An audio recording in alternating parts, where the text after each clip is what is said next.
What is going on, guys, and welcome back to another WWE Top 10 Facts. And in today's video we have the dead man, The Undertaker. Starting off with number 10, Suburban Commando. The main star of Suburban Commando was a Hall of Famer from the WWE. That icon was none other than Hulk Hogan. What people don't know is that the film also features another future legend, The Undertaker. The Undertaker was playing the role of Hutch, a strong villain who's out to destroy Shep Ramsey, aka Hulk Hogan. This film was the first and only time Taker would appear in a Hollywood movie. He has not returned to a film since. Number 9, golfing. The Undertaker is a golfer. Not even a good one, but a golfer nonetheless.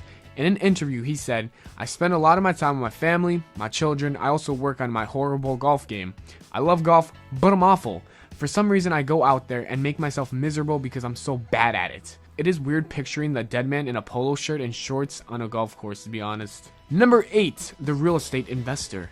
Taker invested a lot of time and money into real estate business with his business partner, Scott Everhart.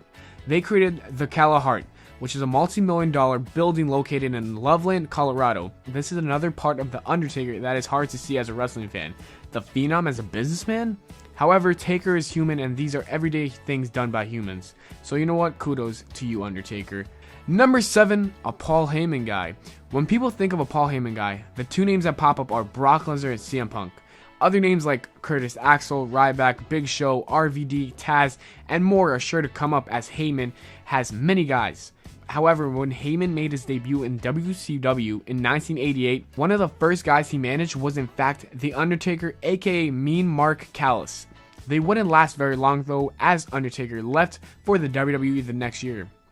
Number 6, Kane The Undertaker. The Undertaker is one of the greatest names in the WWE history.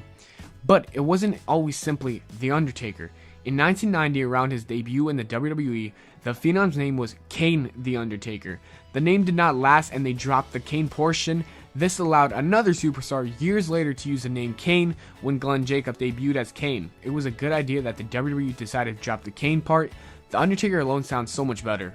Number 5 is basketball career. Before The Undertaker became a WWE wrestler, he was on the hardwood floors playing high school basketball. After high school, Taker went to Texas Wesleyan University, where he was a member of the team during the 1985-1986 season. But due to his interest in professional wrestling, Taker would leave basketball behind and pursue his dream to become a professional wrestler. Imagine if he was a basketball player. God damn. Playing with Michael Jordan. Number 4, problems with HBK. If The Undertaker has a problem with someone or something in the WWE, he will let people know. In this situation, his problem was with the Heartbreak Kid.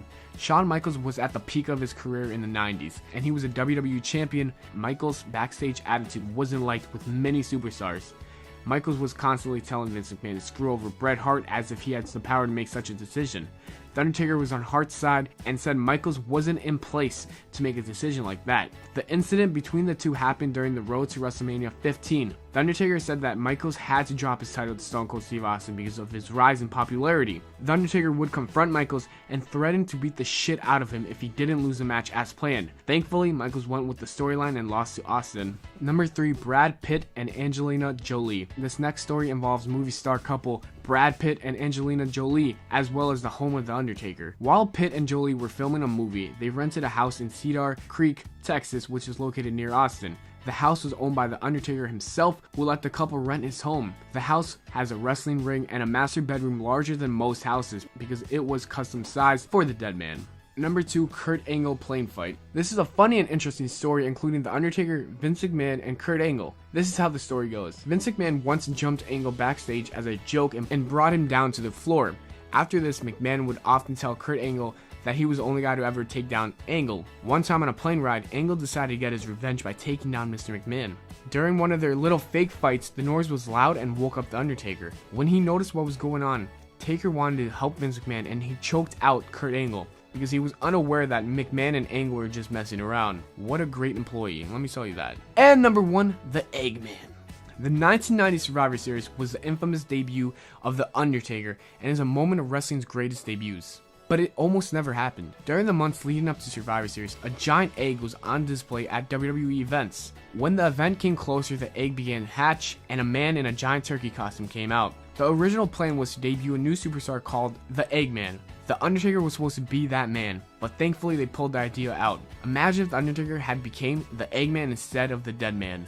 God damn. Thanks for watching the video, guys. Hope you enjoyed. If you did, leave a like and keep commenting what you want to see next. Thanks again. Take care and spike your hair.